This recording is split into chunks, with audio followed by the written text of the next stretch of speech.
पूज्य स्वामी जी महाराज ने आज सेवा का प्रसंग लिया है। सेवा का साधारण अर्थ हम सबको ये समझना चाहिए, व्यक्ति किसी के भी काम आ सके वह सेवा के अंतर्गत ही है। किसी जरूरतमंद की जरूरत को पूरा कर देना ये सब सेवा के अंतर्गत ही है। बहुत अच्छी अच्छी उच्च परिभाषाएं भी हैं सेवा की, पर हम तो साधारण व्यक्ति हैं, हमें इतना ही जानना और इतना ही करना पर्याप्त है। राम राम जपते हुए यदि हम किसी के काम आ सकें तो ये सेवा ही है। वास्तव में साधक जनों, ये संसार सेवा स्थल है। यहाँ हर व्यक्ति सेवा करने के लिए ही आया हुआ है। परमेश्वर का स्वरूप है संसार। उस स्वरूप को इन सब में देख के तो सेवा करनी चाहिए, वही सच्ची सेवा है। अपना अपना ऋण उतारने के लिए यहां आए हैं, उसे सेवा करिएगा, सहज कीजिएगा, निष्काम भाव से कीजिएगा, किसी प्रकार की कोई कामना नहीं करिए। संसार की सेवा करने में लगोगे तो याद रखना, संसार से सम्मान कम मिलता है, अपमान अधिक मिलता है।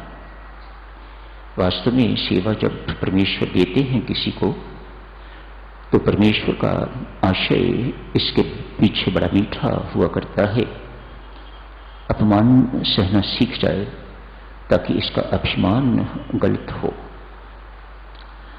अभिमान को मारने का सुगमतम साधन है साधक जनों सेवा। संत महात्मा गुरुजन सेवा सौंपते हैं या परमात्मा सेवा सौंपते हैं। सेवा इसीलिए कहा जाता है, करवाई जाती है, सेवा की नहीं जाती। इसी भाव से साधक जनों सेवारत रहना चाहिए। सेवा संसार को रिझाने के लिए नहीं, परमात्मा को रिझाने के लिए है।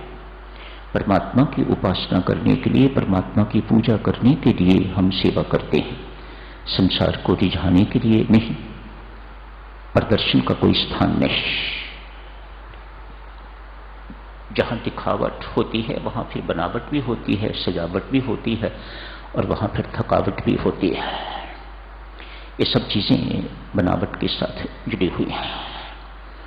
सेवा में किसी भी प्रकार का प्रदर्शन नहीं होना चाहिए। आशय याद रखिएगा, संसार को रिझाने के लिए नहीं, परमात्मा को रिझाने के लिए है। और फिर साधक जनों, कौन ऐसा है जो आज तक संसार को रिझा पाया है? भगवान शिव, भगवान राम, भगवान श्री कृष्ण आए चले गए, लेकिन संसार को तो नहीं रिझा पाए। सारे संसार को कुछ ना कुछ गंधारी ने भगवान श्री कृष्ण को शाप दिया कि नहीं दिया? मानो गंधारी तो भगवान श्री कृष्ण से प्रसन्न नहीं थे। सो संसार अप्रसन्न ही रहेगा, स्वभाव ही उसका इस प्रकार का है।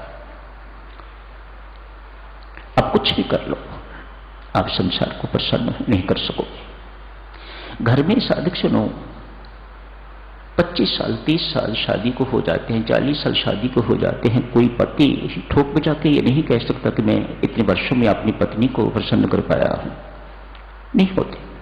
पत्नी भी ऐसे, पति पत्नी ही आपस में प्रसन्न नहीं तो संसार का कौन ठेका ले। बड़ी प्रसिद्ध कथा है ना, चुटकुला भी लगता है। भगवान शिव एवं पार्वती चल रहे हैं, साथ में नंदी है, दोनों पैदल चल रहे हैं। मूर्ख कहीं के, संसार क्या आता है, वाहन पास है, उस पर क्यों नहीं चढ़ते? ये संसार की दृष्टि है। नंदी चल रहा है, साथ साथ भगवान शिव एवं पार्वती भी पैदल ही चल रहे हैं नंदी के साथ साथ। संसार कहता है मूर्ख कहीं के, वाहन साथ है इसके ऊपर क्यों नहीं बैठते? भगवान शिव ने उनकी बात सुन ली, बोले हैं या नहीं बोले परमात्मा जाने, पर भगवान शिव ने सुन ली, इसलिए नंदी पर स्वयं बैठ गए। कैसा असभ्य व्यक्ति है, कोमल अंगनी साथ में पैदल चल रही है, ये ऊपर बैठ गया। भगवान शिव ने फिर ये बात सुनी तो नीचे उतर गए, पार्वती तू बैठ। स्त्री का गुलाम लगता है, जोरू का गुलाम लगता है, पत्नी को ऊपर बिठा दिया है, स्वयं पैदल चल रहा है। भगवान शिव ने फिर ये बात सुन ली, दोनों बैठ गए हैं। कैसे क्रूर व्यक्ति हैं, एक वाहन उसके ऊपर दो हट्टे कट्टे सवारी कर रहे हैं। ये भगवान शिव की ही बात नहीं साधक जनों, ये हम सबके साथ भी सत्य है। सेवा का पथ यदि अपनाया है, आप सेवा किए बिना रह नहीं सकते। क्यों? हमारी साधना का अंग है सेवा। हमारी साधना सिमरन से शुरू होती है। जब साधना शुरू होती है और उसके साथ ही साथ सेवा भी है, अतएव सेवा छोड़ी नहीं जा सकती, नहीं तो हमारी साधना अधूरी रहेगी। आप घर सेवा कीजिए, पड़ोस की सेवा कीजिए, संसार की सेवा कीजिए, पर सेवा साधना में जरूर कीजिएगा, ये आवश्यक अंग है। सेवा के बिना हमारी साधना स्वामी जी महाराज द्वारा जो दर्शाई हुई साधना है वह अधूरी रहेगी। सिमरन भी कीजिए, सेवा भी कीजिए। सेवा करते करते साधकों एक और अंग इसके साथ जुड़ा हुआ है, उसे कभी नहीं भूलना, और वह अंग है संयम। यदि आप संयम का ध्यान नहीं रखते, यदि आप मर्यादा का ध्यान नहीं रखते, तो आप एक ना एक दिन फिसल के रहोगे। युवकों के लिए विशेषता, जो अभी नए नए साधना में जुड़े हैं, जो अभी नए नए सेवा में जुड़े हैं, उनसे विशेष निवेदन है, यदि उनका जीवन मर्यादित नहीं होगा, यदि उनका जीवन संयमित जीवन नहीं होगा, उन्हें यदि ये बोध नहीं होगा मेरी सीमा कहां तक है, तो वह एक ना एक दिन धोखा खाएगा, सेवा उसके हाथ से निकल जाएगी, वह सेवा करने योग्य नहीं रह जाएगा, पतन को प्राप्त हो जाएगा, गिर जाएगा। इन तीन शब्दों के साथ साथ साधक जनों, चौथा शब्द भी अक्षर स से ही शुरू होता है। इस सब के लिए बल मिलता है सत्संग से। जलते हुए दीपक के साथ रहिए, हमारा दीपक तो बुझता रहता है, कैसे जलेगा? उसी से जलेगा जिसका दीपक सदा जलता रहता है। उस सदा जलते हुए दीपक के साथ रहने को ही सत्संगति कहा जाता है। चार शब्द आपकी सेवा में, इससे साधना हमारी संपूर्ण हो जाती है। सिमरन, सेवा, संयम एवं सत्संगति। आप सत्संगति को पहले भी रख सकते हो, नंबर 1 रख सकते हो। क्यों? सत्संग से ही ये शब्द मिलेंगे, सत्संग से ही इन शब्दों पर चलने की प्रेरणा मिलेगी। इसलिए सत्संग को प्रथम नंबर पर भी आप रख सकते हैं। सत्संग की महिमा देवियों सज्जनों कभी भी जुटाई न सकेगी। परमेश्वर की अहेतु की कृपा होती है तो सत्संगति मिला करती है। तुलसीदास जी रामचरितमानस में कहते हैं, परमेश्वर की कृपा के बिना सत्संगति नहीं मिला करती। सच्चे संत की संगत परमेश्वर की कृपा का ही प्रतिफल है और कुछ नहीं है। आज साधक सुनो, मामूली सी बात करते हैं। सेवा के अंतर्गत एक व्यक्ति बैलगाड़ी चलाता है। ये सामान ढोने वाली गाड़ी नहीं है, कभी कभी सामान भी ढोता है, लेकिन यात्री ढोने वाली बैलगाड़ी है। अनेक वर्ष बीत गए हैं यही काम करते हुए। सवारी यहां से उठाता है, वहां ले जाता है, उधर से लाता है, इधर लाता है, इत्यादि इत्यादि। एक गांव से दूसरे गांव, एक नगर से दूसरे नगर, इत्यादि इत्यादि, यही उसका काम है। जीवन आज महसूस हुआ जिस तरह से बैल का जीवन है वैसा ही मेरा जीवन है। इस बैल की तरह ही मैं भी अपने जीवन को हाँक रहा हूं, कुछ नहीं पाया। आज मन में भारी असंतोष है, न जिंदगी में कोई पूजा की है, न पाठ किया है, न सिमरन की है, न सेवा की, बस अपने पेट के लिए बैलगाड़ी खींची है, अपनों के पेट पालन के लिए, अपने पेट पालन के लिए जो आम पशु भी करता है, कोई मानवीय कर्म मैंने आज तक नहीं किया। आज अंदर हिला है। सुबह आदमी फैक्ट्री में जाता है, रात को लौटता है, थका मांदा आता है, कौन सी बड़ी बात कर ली, कौन सी इसमें को बहुत सारी कमाई कर ली। पशु भी तो ऐसा ही करता है, सुबह जंगल चला जाता है, शाम को लौट आता है, आपने कौन सी बड़ी बात कर दी। जिस जीवन में भजन पाठ नहीं है साधक जनों, परमात्मा की उपासना नहीं है, परमात्मा के प्रति जो कर्तव्य है, पूजा पाठ इत्यादि नहीं है, वह जीवन सफल जीवन तो नहीं हो सकता। एक ना एक दिन उसे ये जीवन ही सिखाएगा, क्या तुम इंसान कहलाने योग्य हो, पूछेगा, क्या तुम इंसान कहलाने योग्य हो, क्या तुम मानव हो, क्या तेरे अंदर वह मानव कृत्य है जिससे तुम मानव कहला सकते हो। ये काम तो सब पशु भी करता है, वह पशु है। आज ये सब बातें इस बैलगाड़ी के वाहक को जब जोड़ रही है, जीवन वृथा चला गया, कुछ नहीं। मेरी गति, मेरा कार्य इन बैलों से बेहतर नहीं। जो ये बैल कर रहे हैं वैसे ही मैं कर रहा हूं। मैं भी इन बैलों की तरह ही व्यस्त जीवन बिता रहा हूं और फजूल के काम में। कोई काम ऐसा जिसे परमात्मा का काम कहा जाए, कोई काम ऐसा, कोई पूंजी ऐसी जो परमात्मा के घर में मेरे साथ जाएगी, ऐसी पूंजी मैंने आज तक कोई एकत्रित नहीं की। मानो बैल की भांति यही जीवन व्यतीत कर रहा हूं। एक संत की खोज है, कोई मिले तो मेरा बेड़ा पार करे। इस वक्त जिंदगी के कितने दिन बाकी रह गए होंगे।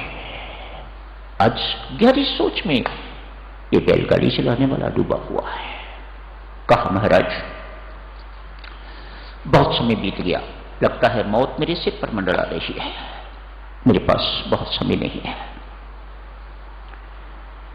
मैं अपना व्यवसाय बदलना चाहता हूं।